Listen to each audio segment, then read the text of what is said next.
Declare open the public hearing of the Joint Committee of Public Accounts and Audit for the inquiry into the effectiveness of Australia's national anti-doping scheme, and I thank the witnesses for being here today.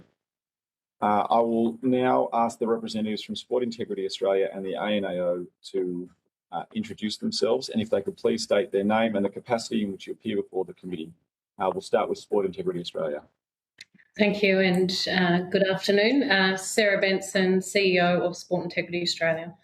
And Chris Butler, Head of Anti-Doping Operations, Sport Integrity Australia. And the ANAO. Good afternoon, it's Carolee McLeish, Auditor General for Australia. Rona Mellor, Deputy Auditor General for Australia.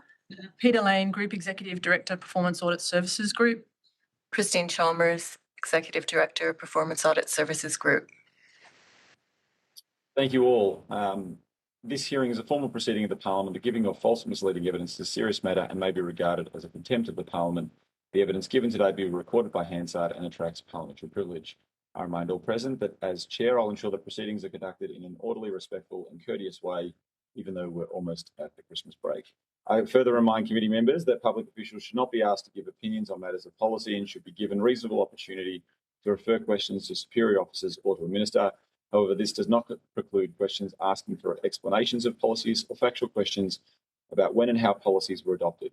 Witnesses are also reminded that any claim that it would be contrary to the public interest to answer a question must be made by a minister and accompanied by a statement setting out the basis for the claim.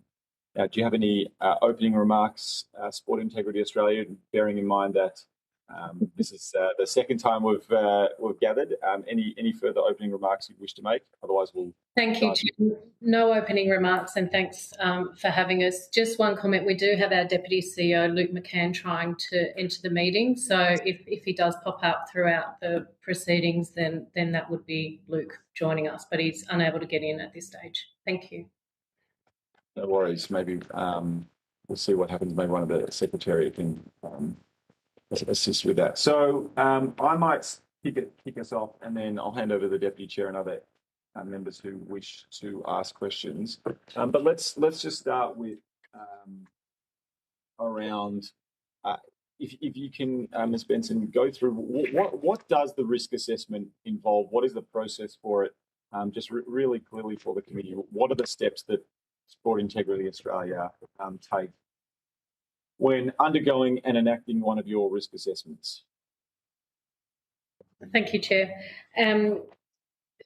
So as I think we touched on last time, but I'll take you through, I guess, one of our updated procedures on the back of the ANAO audit is the test distribution planning procedure, which I think goes to one of the points which was really helpfully articulated at our last hearing from ANAO regarding making sure that we had a holistic and integrated system that looked at, intelligence through to risk assessment, through to planning, through to evaluation. That process is now captured, that holistic and integrated process is now captured, where we do start with developing, I guess, parameters to look at what likely risks are across different sports and different competitions of sports. And then we consult internally to leverage knowledge, determine a calendar of events across sporting organisations, then work with sports to understand their specific sport integrity threats. And then we come up and determine the test distribution plan. Now, that plan is then obviously risk-informed and delivered. And then after delivery, it is evaluated. And one of the things we also didn't have at the time was our evaluation process clearly documented. That is now documented with a clear process on how we determine the evaluation or determine the effectiveness of that program to inform the following year. But one thing, we sort of touched on last time and is now factored into this process is, do other sports, government funded or user pays, provide names or lists or intelligence? And just for a bit of clarity, which I don't think we touched on last time. So our engagement with government funded sports occurs every 6 months. And from that process, we seek information from sports, which includes their athlete categorisation. So that might be, are they podium ready? Are they podium potential, emerging or on the podium? So we understand that. And then we ask sports to share any additional concerns they have about particular athletes within their sport for consideration. And then we use that information in developing our testing pools. That's combined with those other things that we mentioned last time with intelligence that we have at hand. Now, the difference, and again, we touched on last time some of the differences, I guess, were highlighted to us. Our engagement with the professional sports or the user pays occurs on a yearly basis, and that occurs when we're developing that contract for testing. And we seek information from the professional sports, including lists of athletes who meet specific risk factors, particularly risk factors against criteria that we've identified. That could be, it's their last year of contract. It could be a recent injury or recovery rate, improved performance. It could be a whole range of things. So information is provided to us against those criteria, and also we ask sports to identify their own risk factors because obviously they know their environment best, and that information then goes into the test planning as well. And we do, and that information is provided through those, formal consultations every 6 months or annually, depending on the arrangements we have with those particular sports. Okay, thank you for that overview. So on the sports, can we just dive into those specifics? So you speak to the government-funded sporting bodies every 6 months, and then the user pay on once a year. How come there's a discrepancy there? Might throw to Chris Butler to help with that detail. The once a year refers to that initial engagement to have a contract service agreement arrangement put in place, but there would be regular check-ins from the test planning, the testing team with them as well. So the 6 months with government funded is to check off those lists. The user pay sports would have at least a quarterly meeting in place with them, particularly around how we're going against the service agreements. So we would meet very regularly with both government funded and user pay. Why not just have the same process? I think each individual sport is different as well. So a sport, for example, if I give you an example of even within government-funded sports, athletics, weightlifting, swimming might be a higher priority sport, ranked higher on a risk assessment. We would be meeting and discussing with those sports more regularly than we would meet with a much lower sort of sport. Does that make sense? Like the engagement is based on risk and the information that we need to share with those sports. So it differs both within government and user pay sports. The annual meeting is basically a sort of, here's the contracts for the year and here's the work plan for the year, and you do that twice a year for the government funded sports, not the sort of ongoing, here's our list, here's what we're tracking, here's the list of players. It's the sort of planning meeting almost. Yeah, I think that's accurate. I think why I've sort of articulated the 6 months and 1 month was we were looking more deeply here is when do we formally prompt sports for information so that it's not ad hoc and sports don't forget to provide us information. They're the minimum formal set points, but as Chris has mentioned, that engagement through our various teams occurs throughout the year, and it is, as Chris has mentioned, determined by risk. So can we go into that information, because there's something I don't understand. There's many things I don't understand, but there's something in particular. So, Ms. Benson, you mentioned that that there were, as part of that 6 monthly meeting with the government-funded sporting organisations, you received sort of any additional concerns that a sporting body might have for a particular athlete. And I don't understand what's the difference between that and getting a list of names from the AFL, say, that correlates with an athlete. Like if they're saying, well, we've got a concern about, this runner because of these reasons, isn't that a name? Like, isn't that submitting a name?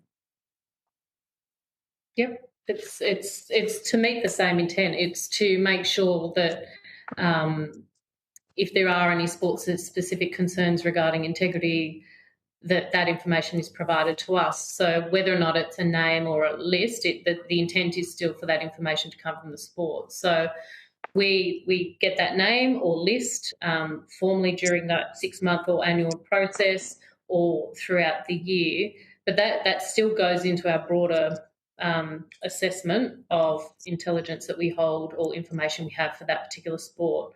I mean, whilst it looked like for AFL in the year where we tested 50 out of the 51 names provided, there's still a layer of assessment that's done at our end within Sport Integrity Australia to make sure that layer of independence and assessment is applied. Let's come to the government, the user pay in a second. I'm just wanting to just find out. So why? So do you collate the names from the government pay bodies? We record them when we receive them in our system. So are you able to provide the committee the number of names that are submitted by the government bodies? We can provide you numbers and timeframes. Because I don't like. I think that like the whole point of this inquiry is to kind of go, okay, how does this regime work?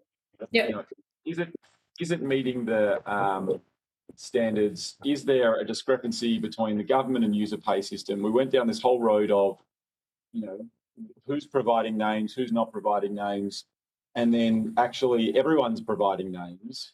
Everyone's providing, who like information on those names, except the ANAO found out that the AFL in 23-24 season provided a list of names without any reasons attached to those names.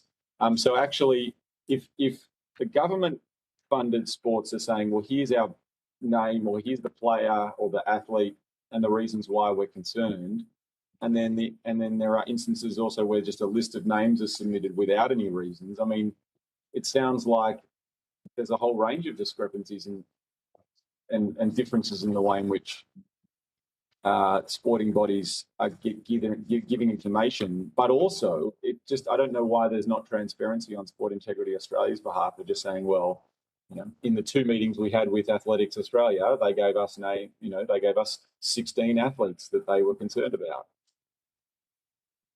Yeah, and that's something we can take under consideration. Certainly one of the things that we consider in sharing information, and I'm not sure that's been asked for previously, is when various pieces of information are stitched together, then some assumptions or insights can be gained with respect to operational methodology and or particular individuals at the centre of testing or an ongoing process or a recently completed process. So balancing, whilst we're trying to balance transparency versus operational independence, it's important that those considerations are taken into consideration, I guess, as we go through that, because for large sports, small sports, whether or not if there's only a handful of names or a couple of names, and you only need to look to the media to see what is happening across sports, then assumptions and insinuations can be made. And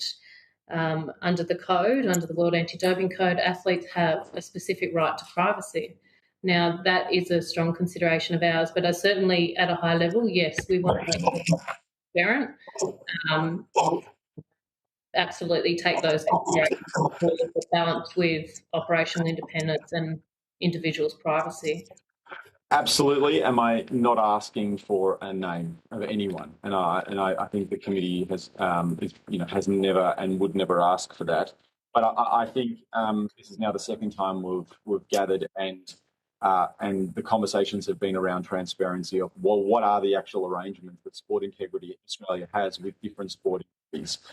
Now, I don't understand the difference between a formal list of names versus a meeting every 6 months where they clearly communicate which athletes are concerned. So, I guess when the committee is thinking about, well, what recommendations do we make? Why is there just not a standardised process or a standardised form where, in your conversations or that doesn't matter whether you're a government body or a user pay body, that you just submit athletes of concern and there's a list of names and then you test that against your own criteria. Yeah, no, thank you. And Chris will jump in. Well, I think so. Thank you, Minister. There's certainly value to that. I think in the first hearing I was trying to be clear that there isn't a lot of difference between the two sports and the provisions of names, which are risk factors, not necessarily target testing lists all the time. So again, if an example of we have a limited bucket of funds for a limited number of tests, and we're trying to work out as an agency, how do we prioritise our testing? If Athletics Australia has a very wide membership, we're going to Athletics on those 6 monthly meetings and going, can you help us, tell us who are the categorised athletes in your sport? Who are the ones at the top? Who are the ones that might meet certain risk factors? And we're doing the same with the user-paid sports as well. We're asking them to give us lists of names to make the pyramid smaller so that we don't have to focus on absolutely everybody in the sport. So I think I'm agreeing with you in the sense that the process is aimed at allowing us to identify who we might prioritise for testing. It should be the same or similar across sports, acknowledging that each sport has its own individual characteristics, its own differences, its own calendars, its own sort of risk profile, which makes complete templates across every sport somewhat difficult. But I think we're agreeing the process of getting the information, we want the same from sports regardless of who they are. I think we agree with that statement. I don't really understand that comment around makes it very difficult. Like, don't you just say, look, here are the you sent it to the committee. One of your earlier answers around, what are the things that you look for? What are the factors? They go to performance, they go to recovery time, they go to dramatic change in athletes. I've lost the list of the criteria. Yeah, no, you've articulated them well. That kind of stuff, and then you go, well, which athletes are concerned, and you meet with them every 6 months, and then they give you the list of names that meet that criteria, and then you go and decide whether you test them or not. I mean, I don't understand why it's sort of like why is it so opaque, and why are we sort of trying to scratch out the sort of details of how this works, and whether or not there's lists of names being submitted or not, and whether you categorise it's a list of that. Like, isn't the whole process meant to be like pretty simple and pretty transparent? Yep. I feel like I'll throw to Sarah as well. I feel like we're largely in agreement, and I feel like potentially we're struggling to explain to you in a clear way that that can kind of clarify what your question is, because I think to a large extent we have a standard template that we send to government-funded sports that we ask them to do. We have similar conversations across those sports. I'm not sure Sarah can add. Then I've got one more line of questioning, and then I'm going to hand over to the Deputy Chair. But I guess like, so we asked for a list of names which the AFL provided and then the NRL provided, which clearly was a initiation by the sporting codes to send you a list of names that they, after meeting with you, decided these are the list of names that they think should highlight for Sport Integrity Australia. I'm going to get into that list of names in a second. However, why not just provide the number of names that other bodies have provided to you in terms of their concerns based on your own criteria as well? Like you say that they're the only two codes that provided the list of names, but actually they're not. I think just to clarify one point there, I think we were being quite specific in responding to those questions. And if I recall correctly, the questions are around the user pays sports, and those two are the only user pays sports that provide lists. So we were being very specific in answering those questions. In your annual meeting with either Basketball Australia or Cricket Australia, where you discuss your criterion and you say, do you have any athletes that meet that criterion? No name was given to you. In some years, that's correct. That might be based on a particular information that they've got. That might vary year on year. So Football Yep. Australia, both A leagues have never that in the last 3 years don't submit any names that correlate to the testing requirements that you have. That's correct.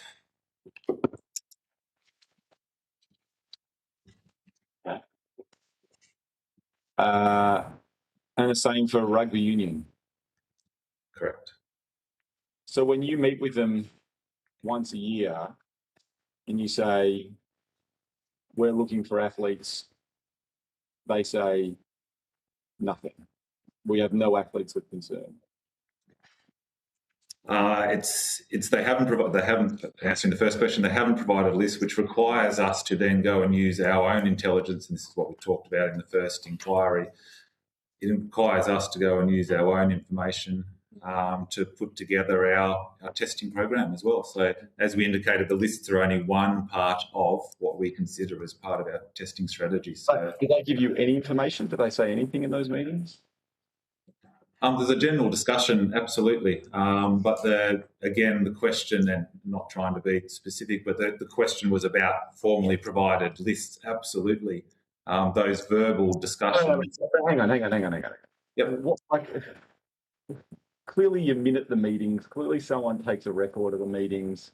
Like, this is not a catch up over a coffee. This is a meeting between a peak sporting organisation or governing body and Sport Integrity Australia, where you outline your criterion for which players would be tested. And you're telling me that, you know, while there might be no formal list submitted, that they say nothing and highlight no players to Sport Integrity Australia.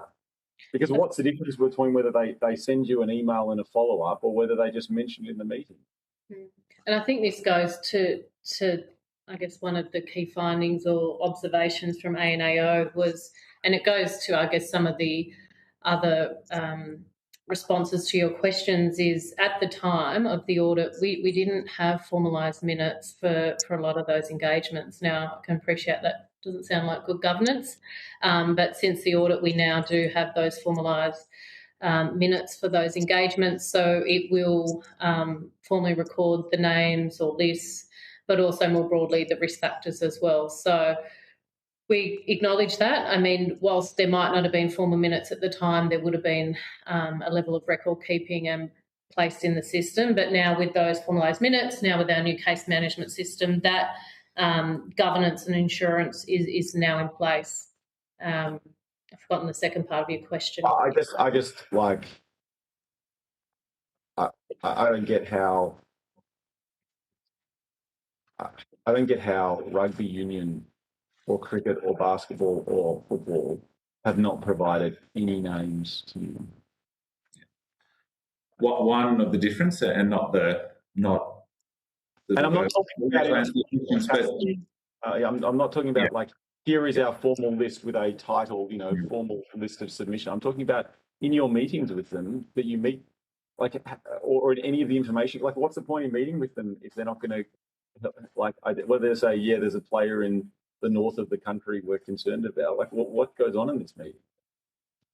So I guess and I've not sat in the meetings, but from the discussions I've had internally to understand what goes on in those meetings and now recording minutes is the other factors of, you know, what are the calendar of events throughout the year which will inform numbers and timing of testing. It's understanding the sport landscape and the calendar of events, pathway sports for some of the sports, and as we mentioned before, some of the risk factors that might be specific and identified by sport. So, just to be clear, there has never, in the last 3 years, not a single name in any of the meetings or any of the discussions, formal discussions between Sport Integrity Australia and basketball, cricket, football or rugby union, no name of an athlete has been provided in any of those meetings or any exchange. I'll take that on notice just to give the 100% accurate answer. Not that I'm aware of, but we'll take that on notice just to make. Thank you. Last question from me. the AFL in 23-24 provided their list of athletes, but did not include any of the reasons for those athletes. Did that change in the next submission, in the latest submission? We haven't received a submission since then. So that's the last submission. That was the 51 names. Yes, that's the last submission received. So in the season prior, did they list any reasons as to why those players should be tested? My understanding is yes. As to the level of detail, I have to take on notice. Why did the AFL not provide any relevant information to the 51 players that they submitted? I can't answer that. That would be we'd have to ask the AFL to that change. Did the NRL do the same? I'm not interested. Sure. Do you know about NRL? The NRL provides, as to my understanding, the NRL provides some information attached to the lists. Like what? Like contract information, an understanding of which players, for example, are on their last year of their contract would be one of the key pieces of information we're looking for them. So that type of information is similar to what you have listed previously. But what about the sort of, the performance measures or the physical measures? Some of that is the discussion that we then have regularly with the sport. That's the catch-up that happens during those quarterly or even more regularly as the season progresses, to actually be looking and analysing that data and trying to ask NRL where they've got that versus publicly available information. So that happens more during the season rather than in those first discussions. Then going back to my last question, how do you do that for, say, the 240 football players who were tested? Like, how do you just don't discuss any specific names with them? Sorry, in the sport like football, yeah. So it really comes down to where we don't, or if we don't receive information for a sport, either user pay or government funded, then it's the responsibility of our team to be collecting as much of that information as we possibly can, which does go to the point I think you're making, and the point we made earlier is that we value any information we can receive from a sport because it does help us. That's why we like receiving that information, to narrow the pyramid of who we're looking for. Where we don't, that's our responsibility as the National Anti-Doping Organisation to be chasing that down and to be grabbing it from any source we can. I'm going to hand over to the Deputy Chair. Yeah, thanks, Chair. I've got a different line of questions, but I do just want to ask one that builds on what the Chair's been asking, and I'll ask it to the Auditor General. So just in relation to that quote the Chair just gave from the report, I think it's page 60 and 61, about the AFL providing a target list of athletes. Look, maybe I'm a bit slow this morning. It is still morning in my time. I'm just sort of hearing what I'm hearing is sort of conflicting different evidence to what you found in what we can find in your report, and indeed from the last hearing. So just in relation to the AFL, you said in the report the AFL provided a target list of athletes that did not include information on the reasoning. This is different to the sports with mainly government-funded testing, which do not have a say in the allocation and distribution of anti-doping tests. But I'm hearing something different now from Sports Integrity Australia. So can you just help me understand that discrepancy? Thank you, Deputy Chair. And I'll start and I'll hand to our Executive Director responsible for the audit. But I think what we're hearing is consistent with the audit finding that we do not see documented evidence of a consistent and risk-based and data-driven approach to regulating for the user-pays sports, and we do see more of those practices for the government-funded sports. And I'll hand to Christine to go through Christine Chalmers.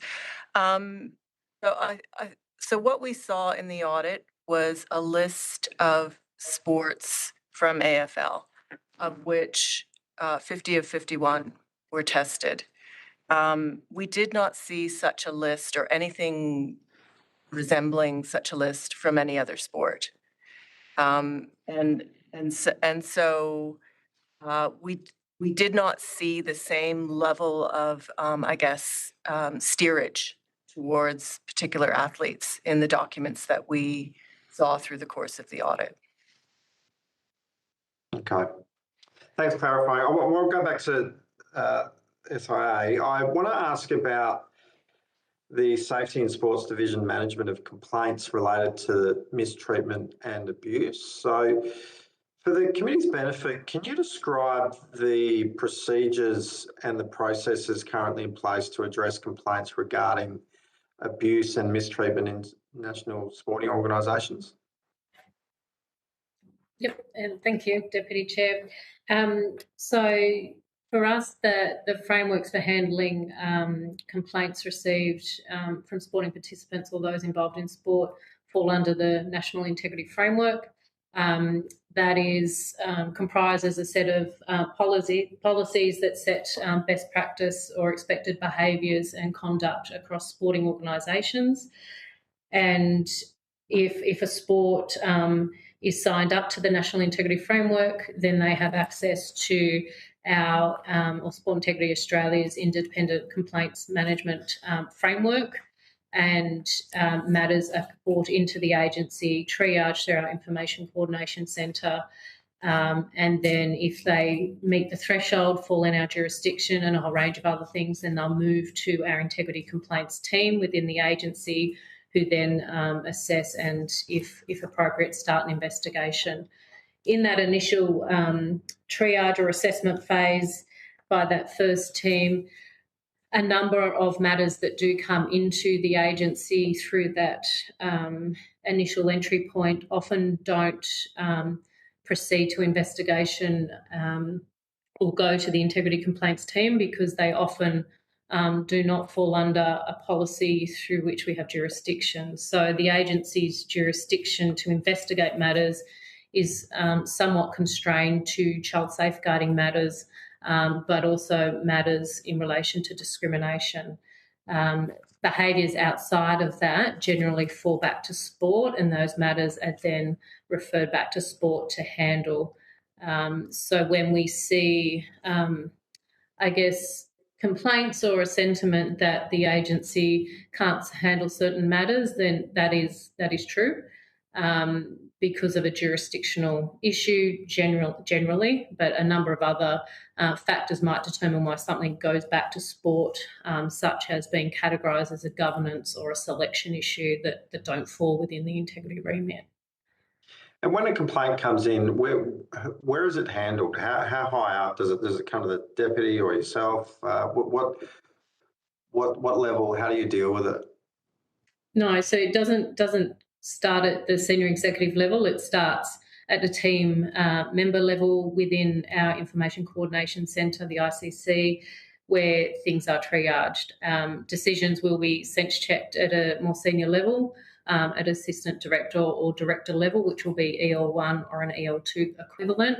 And only matters that are not clear-cut can often be discussed at our operations committee that's been implemented in the last year or so. And if required, internal legal advice sought, if it's challenging to define whether a matter is or may not be racism or something else. So matters are escalated, legal advice obtained where appropriate.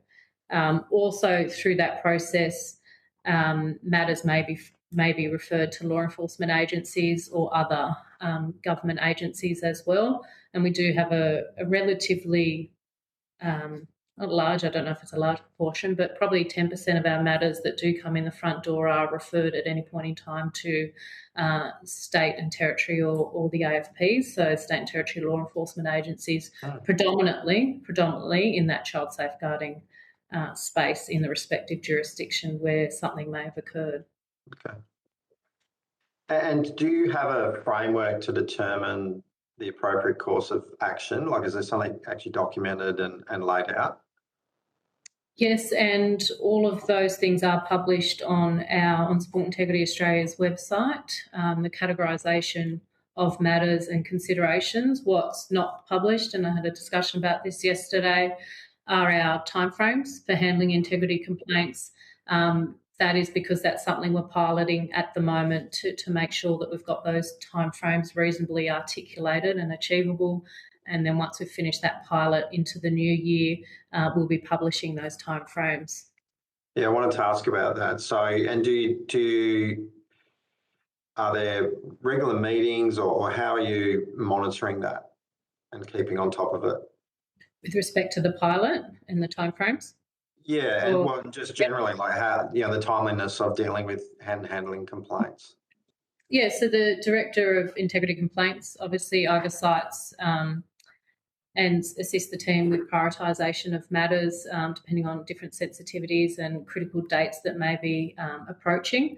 And then we, as I mentioned, I made reference to, we have a weekly operations committee that is chaired by an SES member, so a deputy CEO, so that there's that connection and I guess visibility of what the risks are with particular matters and can provide guidance, direction, or whatever's appropriate at the time. So, through those weekly operations meetings, our operational plan, which integrity complaints forms part of that, progress is reviewed quarterly just to see how we're progressing. So it's predominantly through that operations committee.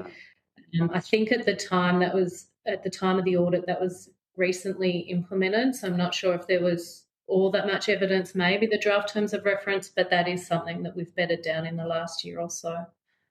And whistleblower protection, is that granted to every complainant?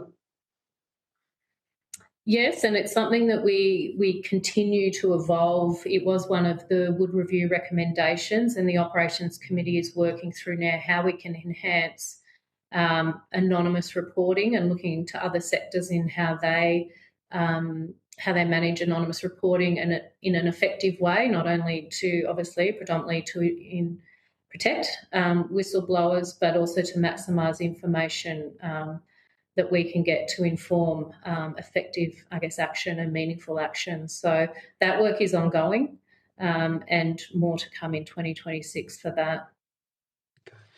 And do you consider complaints regarding conduct towards NSO testing officials? Conduct towards NSO testing officials. No, it depends what the conduct would be. It'd have to fall, for us as an agency, it'd have to fall into that discrimination, racism category if it was an adult official. So there's some constraints in what we can handle with respect to that and the behaviour. So it's guided by the policy. If I've understood your question. No, that's right. And well, so you said like racism, so nothing else? What about sexual misconduct or anything like that? Not against adults, only against minors. Why not? There's a jurisdictional limitation. We don't have a constitutional head of power at this stage, although we're seeking some clarity with respect to the interpretation of original legal advice. Yes, so that's where that's up to. Okay. Yeah. And have you ever had an independent third party review your handling and complaints related to mistreatment and abuse? No, I think most of the reviews, to my understanding, and I'll confirm on notice, have been internal audits. But in saying that, my intention and something that we're going to discuss with my advisory council next week is what that would look like next year. That's to look at the effectiveness of the whole framework of the National Integrity Framework. In March next year, it will be 5 years where the framework has been implemented. Others overseas are looking to us as a world-leading model, but we know there's work to be done to really live up to that title and to make improvements. But in saying that, that's a review that I want to be done to get those effectiveness gains, I guess. But with respect to individual, sorry, just to answer your part of the question. Okay. With respect to individual matters, there are pathways for people to, or for individuals to seek a review of any decisions that we make through the National Sports Tribunal or Sport Tribunal. So there's a mechanism for appeals for individual matters that do come through us. So when will you review? When will you do a review of your the handling of complaints processes? My intention, and as I said, it's still in concept and yet to be discussed with the Advisory Council or the Minister. It's only come up in the last week or two, but my intention would be to run it in the first half of next year. There are opportunities probably going on. We have some opportunities for legislation reform leading into 2027 with the implementation of the new World Anti-Doping Code. That does require legislation reform for us to implement certain parts of the new code, which is a requirement. So there's an opportunity there if there is legislative reform that can, whether or not it expand our remit or powers to help with some of those gaps that may be perceived or real in the system. So aligning it with that process would be, I think, optimal if we can achieve it. Look, with respect, having the intention to do it in the next 6 months is not actually a plan. So I'm keen to understand, will it be in the next 6 months, or is it more likely to be later than that? As I said, I can't make firm commitments now because we haven't developed a full scope, but absolutely happy to take that on notice and come back to you in the coming weeks on that commitment as we have some of those critical discussions before Christmas to bed that down. Is the Minister kept informed about the misconduct of sporting organisations? Only in the sense on trends and themes that we're seeing across the sporting organisations or across instances. Not necessarily particular instances, no. How is the Minister informed? So I have a fortnightly meeting with the Minister's advisors and a quarterly meeting with the Minister, with my next meeting scheduled for Monday afternoon, where we will talk about trends, research. If something has emerged in the media, then we'll touch on what our role has been with respect to that. Not specific, obviously, decisions made, but did see have a role in that and under what authority. Has the Minister's office requested an update on complaints lodged with SIA? Keen to understand, if they have, how often that's occurred. Yeah, we don't do regular reporting on. I guess what we do certainly an annual report on stats and holdings. I mean, it's obviously published in our annual report, and the Minister has that, but we don't really do a quarterly report that I can recall to the Minister on stats or current work on hand. They haven't requested that. Pardon? They've not requested that. Not that I can recall specifically, so I'll take it on notice just to make sure that I've got my response accurate there. How many times have you informed the Minister about abuse and mistreatment complaints with NSO since 2022? I'll have to take that on notice. That's fine. Can you tell me how many complaints you've received since 2022 regarding the mistreatment in national sporting organisations?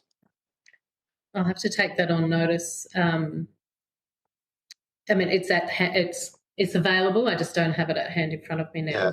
Okay. Well, I'll provide in writing some other questions in relation to that question, just to help with time at the moment. But the Minister announced in October 22 that SIA would be expanding its 1300 hotline for people to make complaints. How many calls has that hotline received? I'm going to look to Chris to see if we've got those figures at hand. Not at hand, given the potential scope of the ANA audit. But again, we do have, as Sarah mentioned, we do have those readily available. I just don't have them in front of me. So again, on notice, we could easily provide that. Can you just give us a bit of a flavour? So like how many roughly, like is it a bit of hotline and how hot is it? We're talking in the hundreds per year. So not in the tens and not in the thousands. Yeah. But you'll come back to me, and I'll come back to you with some more detailed questions you can provide us. No problem. They're readily available, and we've just done the annual report as well. So, okay. Can you detail for me? Sorry, Chair, how much time have I got? I reckon another couple of minutes because we've only got another 10-ish. We might ask the team to a bit longer. Yeah. Well, I've got a heap of questions which I'll just put on notice to help with time. Can you tell us about the process and procedures in place regarding non-compliance with an NSO? So we work with the Australian Sports Commission to assess or to make sure that NSOs have met their requirements with respect to anti-doping policies and education plans. We evaluate both of those directly received from the NSO to make sure they're compliant with the standards, and we provide that advice and assurance to the Sports Commission that standard has been met. We then, and I think we did this year with those NSOs where we hadn't received education plans. Both the CEO of Sports Commission and myself wrote to the relevant CEOs to provide a reminder, and I guess to make sure that those education plans and other things were forthcoming so that they could meet that process, which is a requirement before they get government funding, amongst other things. Okay. Just one final set of questions very quickly. Are you having a Christmas party this year? We had a brief one a few weeks ago. Okay, and who gets an invite to that? Is it just staff? Is it opened up to any of the codes? No, it's just staff, internal members. Okay. Great. What about, do you get invited to any of the codes Christmas parties, you or any of your officials? I can speak on behalf of myself. I've not received any invites to any Christmas parties by a sporting code. I'm not sure if that's a standard thing. I can only throw in that I'm never aware of anybody having been invited to a codes Christmas party. They might throw better ones than us, but I'm not sure that anyone's ever been invited. I don't know. I reckon you guys would put on a good party, surely. It was good. On behalf of the social club, it was. Well, on that note, I'll finish there, but I will wish you Merry Christmas. Thank you. Thank you. Mary, do you want to take over? Thank you, Chair. Can you talk us through, do you engage the Australian Institute of Company Directors either for helping to promote director opportunities or to get advice and expert input on governance arrangements? No, I like that question because that's something we've been considering. But at this stage, whilst we've had a number of executive members undertake the company directors program to, I guess, uplift leadership, governance and accountability, we've not worked directly with them. However, I have been fortunate to listen to them talk and for Golf Australia to talk about a partnership that they've got and the significant impact that's having. So I think that's a really great opportunity to partner with someone like them to look at those enhancements. And I guess given the theme of what we're talking about today in the previous hearing, I like that idea. Do you know how many of your executive team might have undertaken the director's course? I'll have to take on a notice. A lot of that happened before I joined the agency as well, so I'll take that on notice. And a lot of boards today require their board directors to undergo the director's course. Do you know how many directors may have undertaken the course? Yeah, with the advisory council members, not all have, and again, I'll take that on notice. Obviously, we're fortunate to have Golf Australia's CEO on, so make the assumption he's done it, just given the partnership they've got. But I'll take that on notice as well, just to give that clarity. And a lot of the sporting code organisations that you would engage with are federated models, so they have state divisions or secretariats, and then perhaps a national board. Does that in any way sort of complicate some of the work programs or initiatives that you're engaged with them on, and have you identified any ways in which to perhaps streamline and harmonise those arrangements to improve governance and the effectiveness of your program? Yeah, again, yes, but more needs to be done. It certainly is a challenge as a national organisation where our greatest reach, we want to have the greatest reach at the community level, and just having those layers often in between. We've identified, and it's not brain surgery, but we've identified that we need to make sure that the integrity is linked and integrated throughout the system from community to state to national.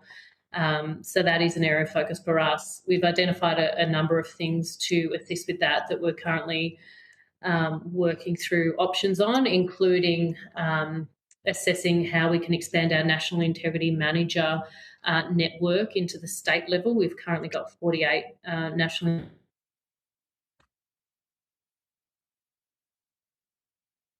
I think we lost. 3 at the state level, at the State Institute and the state government level, to see how that enriches the network, and in currently discussing with State Institute and Academy directors on what options look like to continue that expansion and reach across. And I mentioned the intention to undertake a review of our effectiveness. That'll form part of it, because we can't just review it at the national level. It needs to be throughout the system. And Chair, I had just one final question.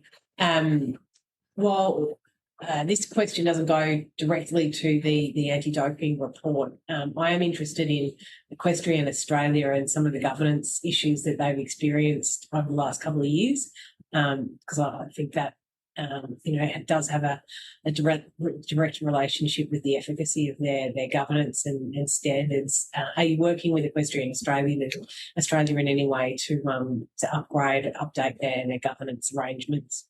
Yeah, we've had ongoing engagement with Equestrian Australia just to help with the integrity aspects of uplifting the integrity frameworks and the sustainability of those uplifts as well. That obviously Sports Commission are working on, that purely the governance side that you're talking about, but where there's an integrity nexus and requirement, then absolutely we are. That's it from me, Chair. Thank you. Louise Miller-Frost. Hello, thank you so much. Yeah, look, I've just got a few questions going back to the anti-doping side of it. You're obviously doing cause-related or risk-based testing. Do you actually just do random testing as well? Is there a random regime?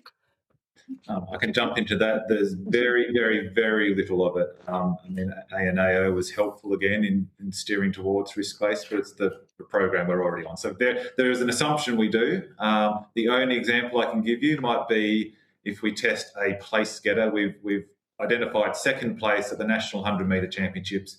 We don't know who that is. We would consider that a random test. But the vast majority of our testing, both out of competition and in competition, would be targeted at a specific player. We will pick a player name or an athlete name and test them for a documented reason. So we're trying to move away from random and as much as possible towards risk-based. Thank you. Now, I've got your list of various factors that you consider, which seems quite comprehensive. Are you engaging internationally with similar like bodies to keep that risk-based list up to date in terms of the sort of factors that you're looking for? Absolutely. We're always trying to learn from a continued theme for us through the ANAO process is continued learning and improvement, and I think we can learn from our global counterparts. They are subject to the same WADA international standards and codes, and so are developing the same risk-based approaches and risk assessments and TDPs as we're required to. So absolutely, all those like-minded similar nations, particularly close relationship with New Zealand and the UK, but across the world they have very similar requirements, and even to the point of international sports like World Athletics, the Athletics Integrity Unit, those kind of organisations. So yes, because we can learn from them and because we can share with them. On the subject of finding out things from overseas, obviously this is a changing environment. In terms of the sorts of testing you're doing, how do you keep across novel drugs, new drugs coming into the market, the tests, those sorts of, and you know, those sorts of things? Thank you for the question. Number of ways that we stay connected. Obviously, feeding on with from Chris's point of international engagement, we do make sure that our science and medicine team stay connected with their international counterparts, and they'll share information as it emerges, but also often at an annual conference they'll share trends, themes, emerging issues. But predominantly the National Measurement Institute runs the Australian Sports Drug Laboratory, and they're staying across those trends as well to make sure that their analytical techniques keep pace. And WADA, I believe, also publish an annual report looking at trends as well. So there's a number of ways in which we look to what's emerging, and can also look across other sectors and industries to see what's emerging as well that may transcend into the sporting environment. And we just remain connected with our international committees and forums, including wider working groups, to make sure that we have executive members represented or representing the region on those working groups, so we get the information firsthand, and we can also contribute to that global picture as well. So a number of ways we do that. And is the way that your testing regime set up legally able to be agile to respond quickly to changing environments or changing drugs? Yeah, I'll give a balanced probably response to that. I think depends how. The short answer is yes, but if there's a major shift and something is not listed on the WADA prohibited list, and something that might be that novel that, you know, a sports laboratory may not be able to detect or have a validated procedure to detect, then that may create some lack of agility, I guess. But if we don't, if we can see that coming or emerging or is suspected, then we have arrangements with international laboratories or others who have more advanced capabilities. So it's really, I guess, goes to the earlier one, staying in tune with what is emerging, so that if there's an indicator that something is emerging, that we can make sure the appropriate processes are in place. And only a 15-second further clarification to that. A really important program of ours is the long-term storage capacity. So we're able to store samples for up to 10 years and then reanalyse those samples at a future date if the science and analytical capability catches up. So absolutely, on a risk-based assessment, we'll be storing samples to do just that, to be agile enough to then follow up at a later date. That was my next question. Thank you. One more question. Just referring back to the process whereby the codes are actually giving you names of people that they think might meet your risk-based criteria. Is there any analysis that actually looks to where they are not identifying people? And I'm just going back to Ms. Aldred's comment about a federated model. In a theoretical situation, there might be, you know, names coming forward from a number of states, but one state there's nothing coming forward. is there a recognition that that might actually just mean that there's a lack of intel or a lack of cooperation or something, rather than just looking at, or, it may not reflect a true risk-based analysis. It might actually reflect we just don't have any information from that state. Or just as an example, you get what I mean. I do, and I think again it probably goes to a part of the ANAO audits, if I can take a leap to say that, about the assessment of data and the analysis of and how it's recorded and the ability to improve. And I think things like I would take a leap and say, how do we know when an athlete suddenly appears from nowhere? What were the signs that they were appearing from nowhere? Where was it? If we haven't been provided that information by sport, if we haven't captured it ourselves, why did we miss it? How can we use AI and those types of technologies to actually assess how well we're doing our risk assessment, how well we're managing that data and looking back at it? So I think it's a journey we're on. It's an improvement that ANAO kind of suggested for us, that assessment of data. So we're constantly aware of it and working on how we can identify where there's gaps and better analyse that data to look to improve. And certainly the variations between each of the sporting codes and sporting organisations or the sports, just where pathways reflect and present a different opportunity and look different and create different risks as well. That's another aspect that obviously we're looking at, and I think was also identified during the ANAO audit, was the inclusion of pathway sports, which again helps get that connection through the layers as well. Good. Thank you, Chair. That's all for me. I'm only going to ask a couple more questions, providing you're okay to just stay on the line for another maximum 5 minutes. Is that all right, team? Perfect. So on the NRL's list of number of players or number of athletes that were on the list, what was their reason for the massive increase in the numbers of players? Sorry.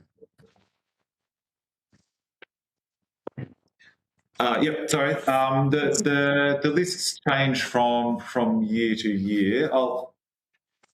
I'll give an overview answer, and then if it's not sufficient, I'll take on notice the exact details for you. But for instance, as we progress from year to year, we might have tested a number of athletes on a particular list at a particular time and sort of churned through, for want of a better word. So as we refresh the list, there might be more athletes that are at the end of the contract. Sorry, I'm mumbling that. I'm not sure this is the answer for you. I'll start again.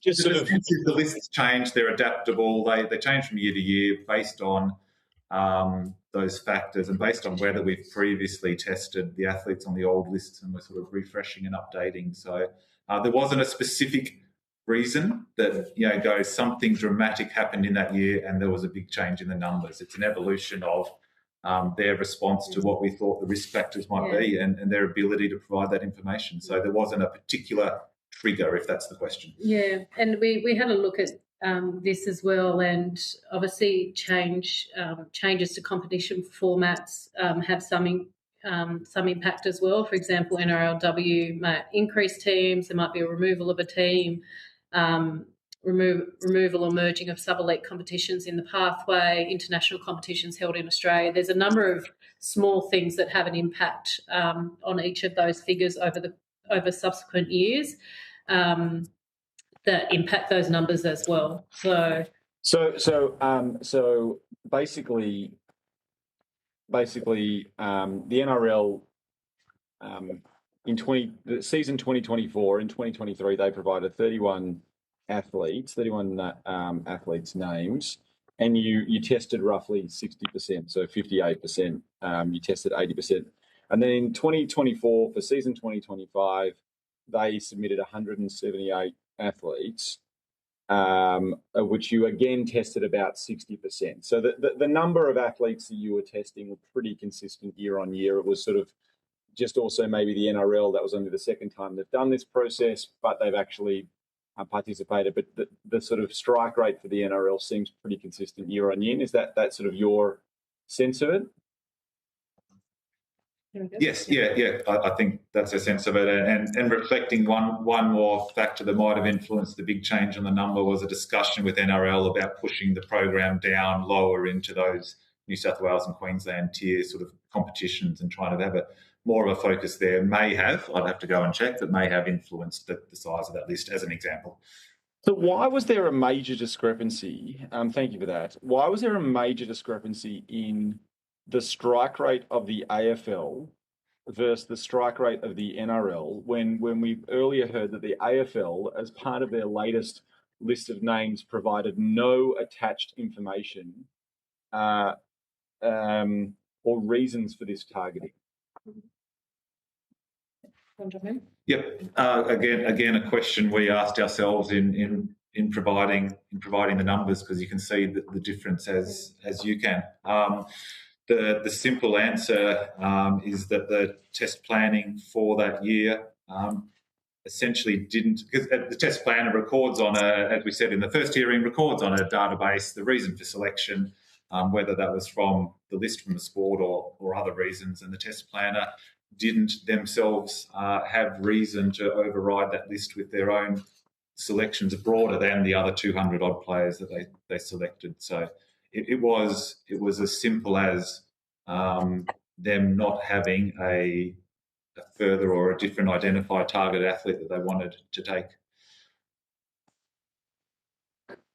But how, like,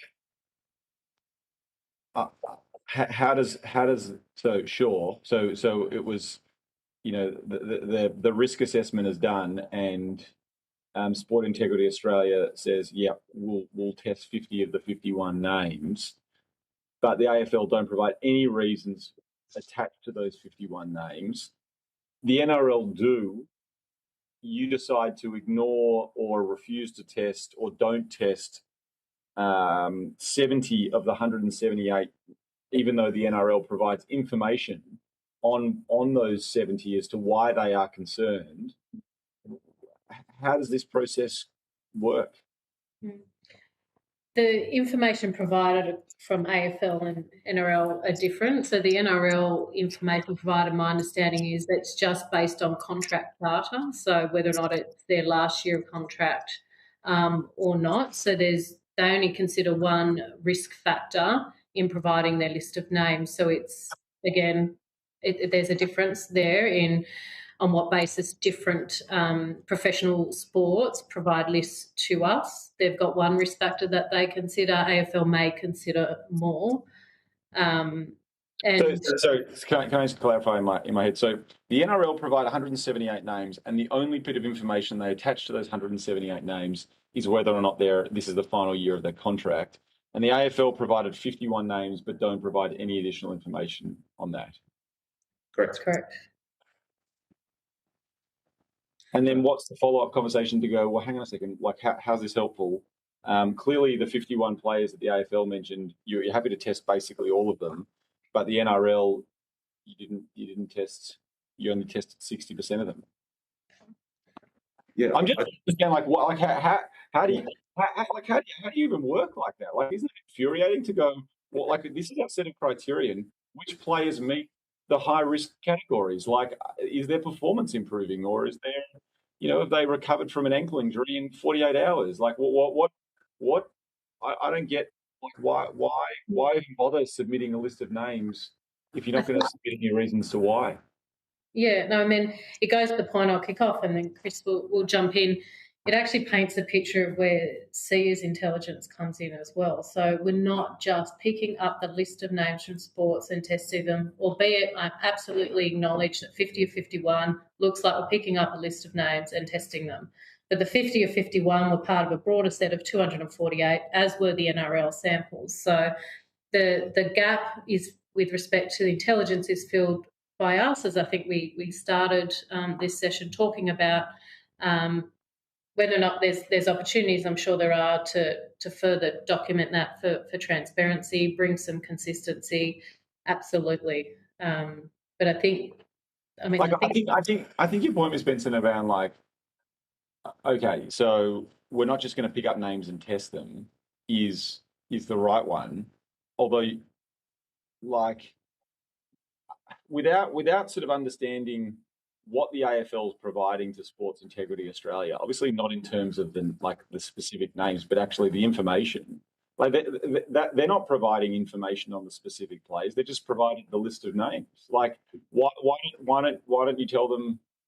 Why would you even bother providing the list of names if you're not going to tell us why you're concerned about them? I don't know. Like I don't understand how this process works. And I've looked at it for weeks now, and it just seems like in one set of sporting codes you have this sort of biannual meeting where they actually in the meeting give you players and details around those players. Then you have the once a year meeting with the sporting codes where you remind them to put forward all of their information. They do that in a way that either doesn't give you any additional information to the players, or they do that but don't actually attach it in a written or transparent way, or in a way that we can assess as a committee. And yet we're basically just sort of meant to go, all right, well, Sport Integrity Australia doesn't have clear sets of processes of how, like what criterion is around whether or not you submit a name, how transparently you report a name or a list of names for each sporting body. It just seems like it's like pretty confusing to work out how this whole thing works. Yeah, and if there's another way perhaps that we can explain it, happy to explore that. I guess we've tried to answer the individual questions as they've come to us. We do have policies, we do have procedures. It is documented. Yes, there are variations that have been identified by ANAO, as well as to certainly opportunities to strengthen governance and transparency within reason of maintaining operational independence. We've taken them on board, and that's what we're working through. So I might just leave it at that, but there are procedures. It is part of a global process. We've identified, and ANAO have identified, we're working through those opportunities, and we're certainly strengthening what's in place. I appreciate that, and maybe it's my own inability to grasp it. I've got lots of things going through my head, but maybe is there anything the ANO want to jump in there in terms of assisting with the sort of recommendations of the ANAO that feel is worth pointing out, or anything else that the ANO want to point out on what they've heard so far?